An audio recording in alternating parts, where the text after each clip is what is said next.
Your paycheck arrived this morning. Your brain spent it before you woke up. Most Americans never figure out why. Not eventually, not when you opened your banking app. Before your feet hit the floor, the sequence was already running. If you got paid today, it is already happening. The moment that deposit hit your account, your brain had already begun allocating it to the bill you owe, to the thing you have been putting off, to the treat you promised yourself for making it through another month. You have been here before. The money arrives, the intentions are real. 30 days later, the account looks identical. That is not a you problem. That is a sequence your brain runs every single payday, automatically, invisibly, and without asking you first. Today we go through it step by step so you can finally see what is running your payday before it runs it again. But first, it starts before you're even awake. It does not start when the money arrives. It starts the night before.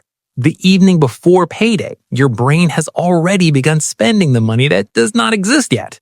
You're lying in bed, running through the mental list, the rent, the car payment, the thing you have been putting off for 3 weeks, the small reward you have quietly promised yourself.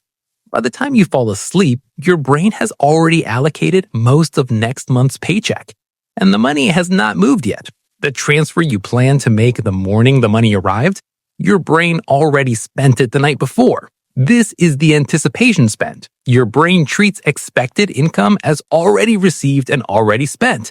Not because it is reckless, because anticipation is how the brain manages anxiety.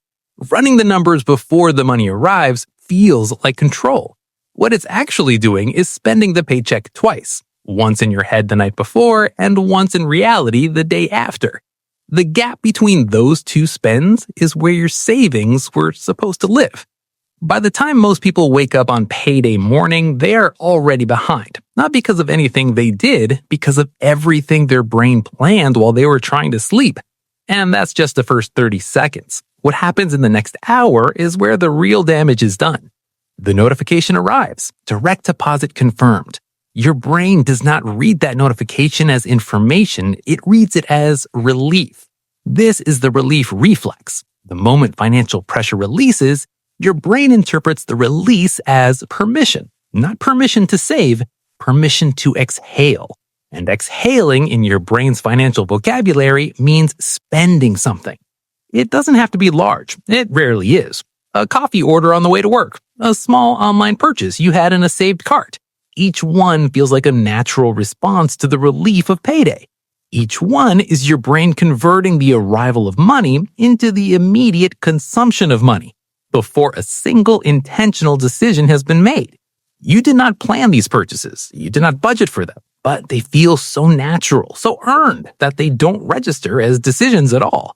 They register as payday. This is what payday feels like. And that feeling has a cost that never shows up on the budget you make later that afternoon. And that's just the first 30 seconds. What happens in the next hour is where the real damage is done.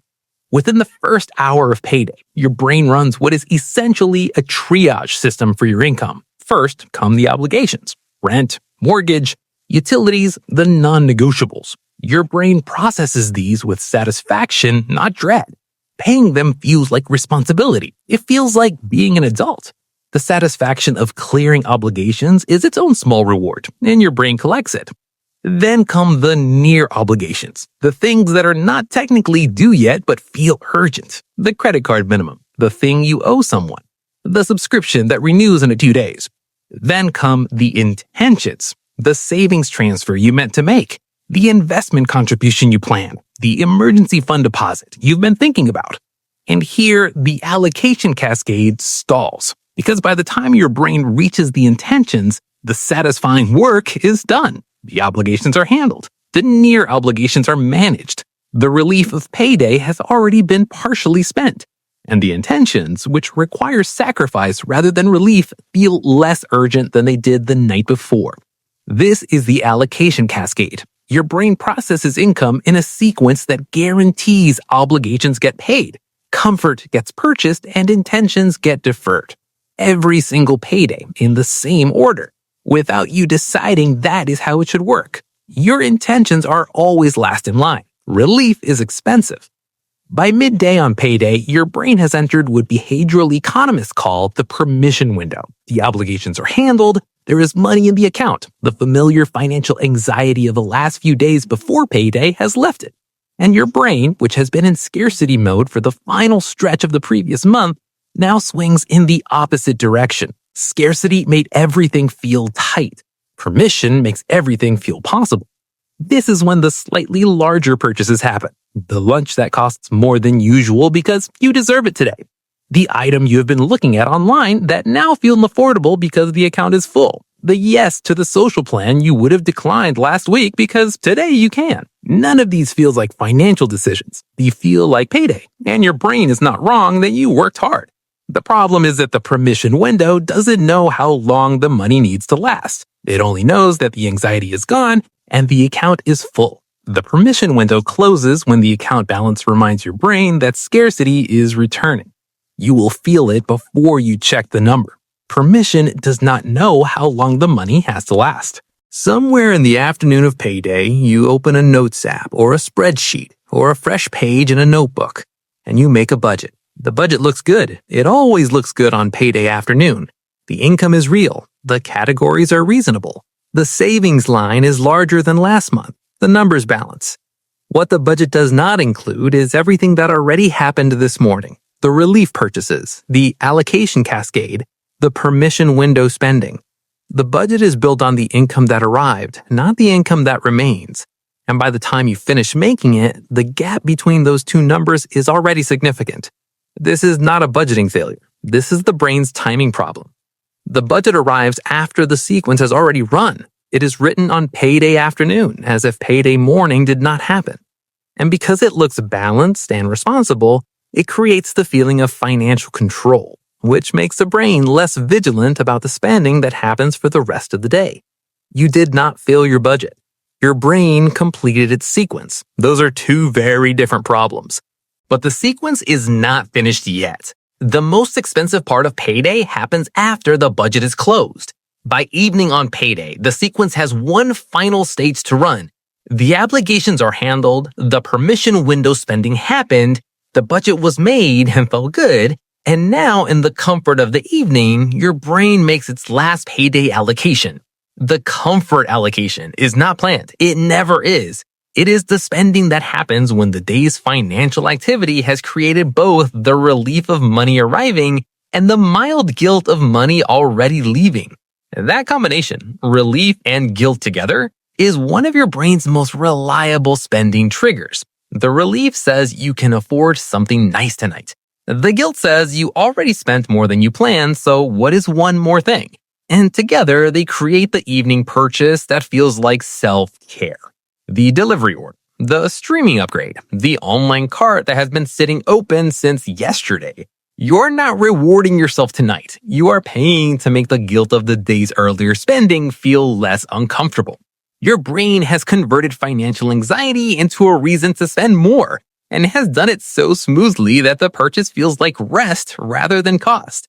By the time you fall asleep on payday night, the sequence is complete. The same sequence, it runs every month. The same outcome waiting at the end of the month to confirm it. 30 days later, you check the account. The number is familiar, not catastrophic, not what you planned, familiar. The same approximate balance that greets you at the end of every month, regardless of what the paycheck looked like at the beginning. You scroll past the number quickly, not because it surprises you, because it does not. The number is familiar, the way a recurring dream is familiar. You recognize it before you fully process it, and somewhere beneath the recognition is the quiet understanding that next month will look the same. This is the identical account, the brain's most reliable payday outcome. Not because you are irresponsible, because the sequence ran exactly as programmed. Every step felt natural. Every step felt earned. Every step was your brain doing exactly what it was trained to do. You did not fail your budget. Your brain completed its sequence. Those are two very different problems. Here's what matters. You did not choose the sequence. You absorbed it from the first payday you ever watched someone else navigate, from the financial environment you grew up in, from every month of experience that taught your brain what payday feels like and what payday is for.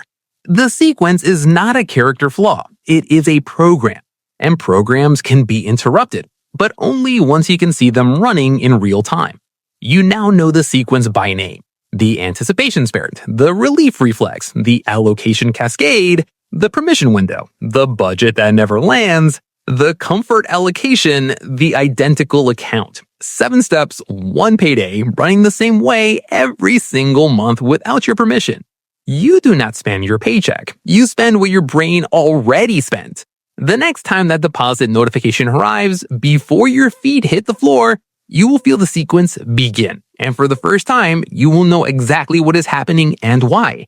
That is where it changes. Not through willpower, not through a better budget, through seeing what was always there. If this video made your last payday make more sense, subscribe. Every week we pull back the curtain on the psychological patterns quietly running your financial life.